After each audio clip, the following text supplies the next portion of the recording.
大家本千万字，大家要和大家做伙来捌一日。过去有一个广告台词，是一份报纸，讲因的是报广告上可靠、简单又够有力。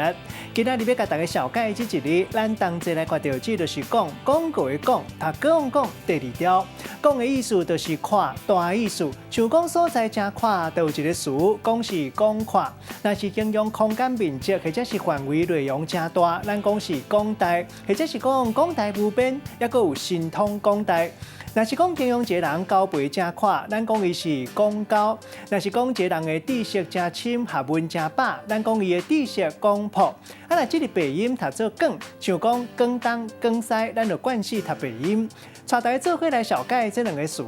头一个就是广告，这是一款宣传方式手路，用文字图或者是影片来介绍产品，或者是宣传某一款的理念、想法、价值。可能是刊入报纸、杂志、电视或者是radio、收音机，即马各加网络来传播，向消费者改变行为想法，或者是讲开钱去消费，达到宣传的目的。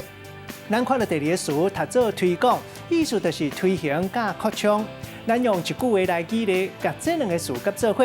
譬如讲，这个行销团队利用社群媒体广告来推广年度拍卖活动，成功带动业绩成长。今仔日小解这一日读做讲，这是读文音；另外鼻音读做广，提供给观众朋友来参考。